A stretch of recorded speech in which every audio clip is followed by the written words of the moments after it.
तो जय हिंद। मैं advocate H S. Jatrana, ex NCC officer 1 Delhi armoured squadron NCC Rohini. आज हम आप लोगों को एनसीसी कैडेट्स के रैंक कौन कौन से होते हैं उनके बारे में बताएंगे, क्योंकि एनसीसी के अंदर भी फौज के तरीके से रैंक होते हैं। जैसा कि आपको मालूम है कि एनसीसी के अंदर 3 तरह की विंग होती हैं। एक आर्मी विंग होती है, एक नेवल विंग होती है और एक एयर विंग होती है। और जहाँ तक एनसीसी के रैंक की बात है तो उसमें हम सबसे पहले जो बात करेंगे आर्मी विंग की बात करेंगे, फिर नेवल विंग की बात करेंगे, फिर एयर विंग की बात करेंगे। जो एसडी की एनसीसी है, उस एसडी की एनसीसी में कंपनी खुलती है और कहीं कहीं प्लाटून खुलती है। जहां कंपनी खुलती है, कंपनी में 150 कैडेट्स हो सकते हैं, 150 से ज़्यादा कैडेट्स नहीं होंगे।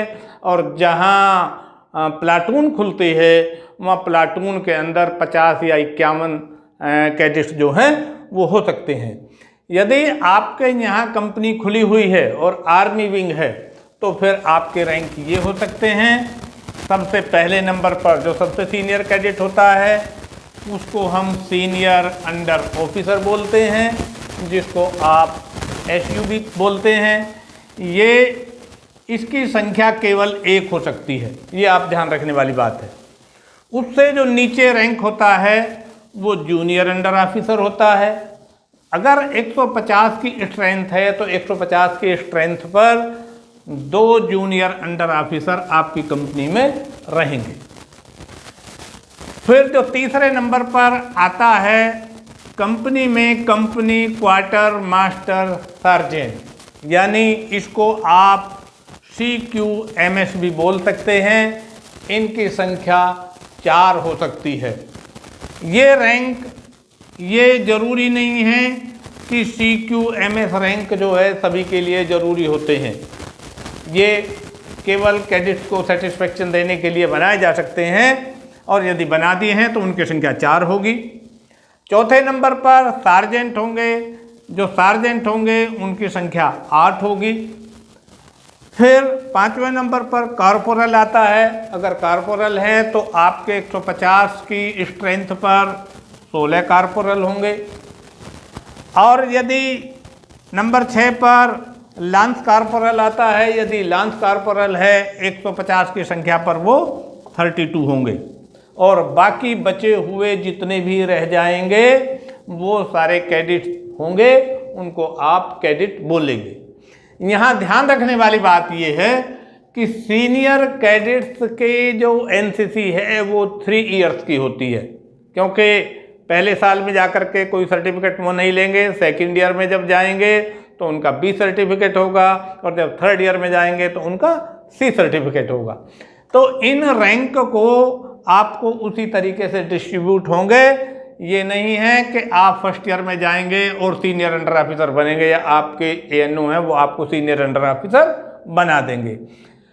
केवल जब आप 2nd ईयर में जाएंगे तो 2nd ईयर में यहाँ केवल एक ही कैडेट को जूनियर अंडर ऑफिसर बनाया जा सकता है, जिसका डिसिप्लिन बहुत अच्छा होगा, जिसकी ड्रिल बहुत अच्छी होगी, जो हर चीज़ में एक्टिव एंड स्मार्ट होगा, उसको ही बनाया जा सकता है। ये आप ध्यान रखने वाली बात है। साथ ही यहाँ ये भी ध्यान देने वाली बात है कि कैडेट से जब लांस कॉर्पोरल बनेंगे, यानी LCPL, इसको हम क्या कहते हैं, LCPL भी बोलते हैं, और इसको हम CPL बोलते हैं कॉर्पोरल को, और सार्जेंट को SGT बोलते हैं। आपका जब प्रमोशन होगा, मान लो आप कैडेट हैं, तो 3 महीने की एनसीसी के बाद में ही आपका प्रमोशन हो सकता है। यदि आप बहुत अच्छे हैं तो 3 महीने के बाद में आपको लांस कॉर्पोरल बना दिया जाएगा। फिर उसके 3 महीने के बाद में आपको कॉर्पोरल बना दिया जाएगा। और जब 2nd ईयर की एनसीसी आती है तो जब 2nd ईयर में आकर के आप उसी के अकॉर्डिंग सार्जेंट बन जाएंगे। ये तो बात हुई है हमारे आर्मी विंग की।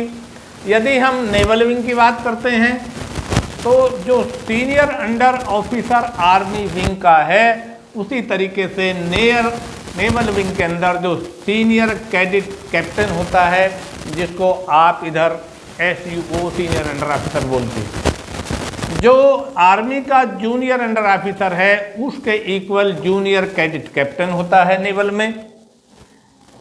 जो कंपनी क्वार्टर मास्टर सार्जेंट है उसके रैंक के इक्वल पेटी सार्जेंट मेजर कहलाता है।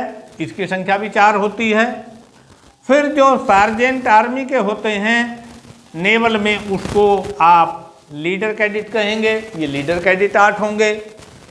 फिर जो कॉर्पोरल होंगे, कॉर्पोरल में नेवल विंग के अंदर कैडेट क्लास 1 होंगे।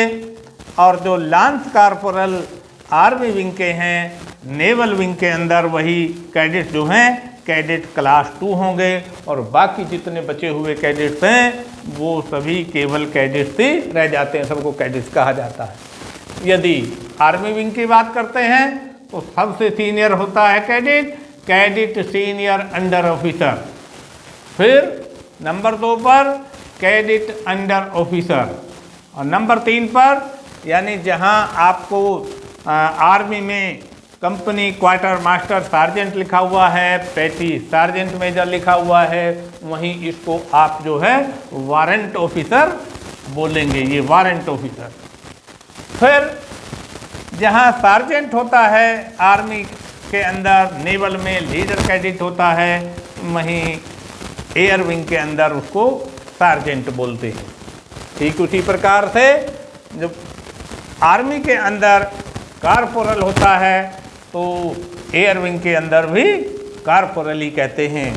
जो लांस कॉर्पोरल आर्मी विंग के अंदर होता है उसको एयरफोर्स के अंदर लीडिंग फ्लाइट कैडेट बोलते हैं। और बाकी बचे हुए सभी क्या कहलाते हैं? सभी कैडेट्स होते हैं। यानी इनकी संख्या भी ये देखिए कि संख्या सबके बराबर है, 1, 2, 4, 8, 16, 32 और बाकी बचे हुए। इसी तरीके से नेवल में 1, 2, 4, 8, 16, 32 और बाकी बचे हुए सभी कैडेट। इसी तरीके से एयर में 1, 2, 4, 8, 16, 32 और बाकी बचे हुए सभी कैडेट होते हैं। यानी इनकी स्ट्रेंथ लगभग 87 हो सकती है। अब बात इनके रैंक की आती है। रैंक कौन कौन से होते हैं, कैसे कैसे पहनेंगे? जो सीनियर अंडर ऑफिसर या सार्जेंट कैडेट या कैडेट सीनियर अंडर ऑफिसर होते हैं, वो इनके ऊपर एक फ्लैप, जहां हमारे रैंक हैं यहाँ फ्लैप होता है जो रेड कलर का होगा। दिल्ली डायरेक्टरेट के अंदर वहाँ 2 पट्टी लगी हुई होंगी, उन पट्टियों का कलर गोल्डन होता है। लेकिन बाकी अगर दूसरे डायरेक्टरेट हैं तो दूसरे डायरेक्टरेट में वो 2 पट्टी ब्लैक कलर की होती हैं। तो यहाँ अगर 2 पट्टी लगी हुई हैं उसको हम सीनियर अंडर ऑफिसर बोलते हैं। और यदि पट्टी 1 है तो तब आप उसको जूनियर अंडर ऑफिसर बोल देंगे। यदि कंपनी क्वार्टर मास्टर सार्जेंट है तो वहाँ आपके सार्जेंट यानी 3 पट्टी जो हैं ये बनी हुई होंगी, 3 पट्टी बनी हुई होंगी। फिर ये बाजू में लगती है और बाजू के ऊपर एक अशोक का चिन्ह बनता है यदि ये रैंक है।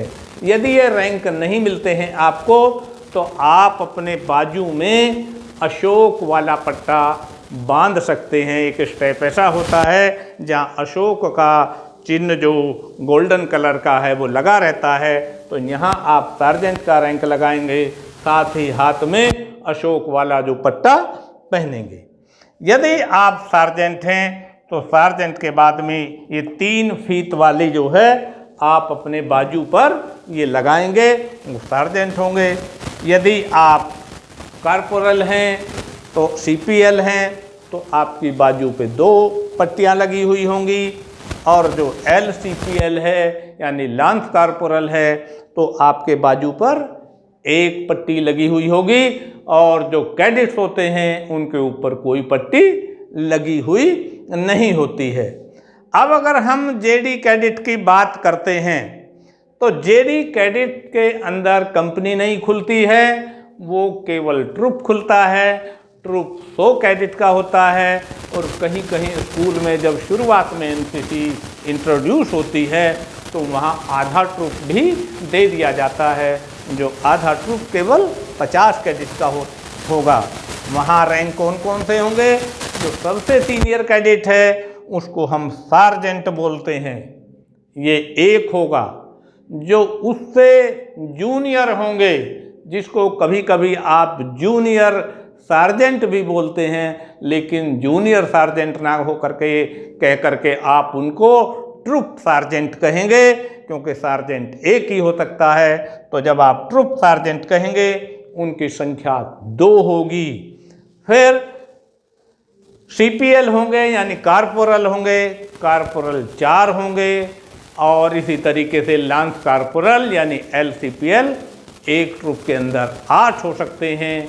यदि किसी स्कूल के अंदर ट्रूप नहीं खोला गया है, वहाँ आधा ट्रूप है, तो उसी तरीके से केवल एक सार्जेंट रहेगा, एक ट्रूप सार्जेंट रहेगा, 2 CPL रहेंगे और 4 LCPL रहेंगे, और बाकी सभी कैडेट होंगे। ये इस तरीके से रैंक जो है डिस्ट्रीब्यूट होते हैं। लेकिन यहाँ ध्यान रखने वाली बात क्या है? वो एक बात और भी है, कई बात कि 3-3 महीने के अंदर इनके रैंक हम चेंज कर सकते हैं। लेकिन कई बार कुछ कैडेट बहुत अच्छा परफॉर्म करते हैं, जैसे कुछ कैडेट ऐसे होते हैं जो थल सेना कैंप करते हैं, कुछ कैडेट एडवांस लीडरशिप कैंप करते हैं, कुछ कैडेट आर्मी अटैचमेंट कैंप करते हैं, और कुछ कैडेट क्या हैं कि वो रिपब्लिक डे कैंप करते हैं। तो ये कैडेट ऐसे हैं कि जो एक्स्ट्रा ऑर्डिनरी परफॉर्मेंस करते हैं, तो उनका जो भी रैंक है उस रैंक को अगले रैंक में हम प्रमोट कर सकते हैं और कर देना चाहिए। लेकिन यदि जो सीनियर अंडर ऑफिसर है, अगर सीनियर अंडर ऑफिसर वो गया है, तो उसको फिर जो है हम गोल्डन सीनियर अंडर ऑफिसर जो है वो बोलते हैं, और साथ ही उसकी जो फीस है वो गोल्डन कलर की हो जाती है, चाहे वो डायरेक्टरेट कोई सा भी हो। यहाँ ध्यान देने वाली बात ये है कि अगर कोई भी कैडेट आप इतने अच्छे तरीके से उसको आर्मी अटैचमेंट कैंप में भेज रहे हैं, वो कैडेट अच्छा ही है, वहाँ परफॉर्म अच्छा करके आया है, थल सेना में भी अगर परफॉर्मेंस अच्छी दी है, तो ऐसे कैडेट का प्रमोशन कर दिया जाए और उसको नेक्स्ट प्रमोशन दे दिया जाए। तो आज की वीडियो में आपको NCC कैडेट्स के रैंक के बारे में जानकारी मिल गई होगी। मुझे लगता है कि आपको ये वीडियो बहुत अच्छी लगी है। रैंक को आप याद कर लेंगे। आपके NCC एग्ज़ाम में भी NCC कैडेट्स के रैंक के बारे में पूछा जाता है, इसलिए इस वीडियो को आप लाइक ज़रूर करें, इस वीडियो को आप शेयर भी करें, इस वीडियो के बारे में अपना कमेंट्स भी ज़रूर हमें लिखें, और साथ ही हमारे चैनल को सब्सक्राइब करना तो कभी भी ना भूलें। और जब तक कि हम अगली वीडियो के साथ में ना आ जाएं, तब तक के लिए जय हिंद।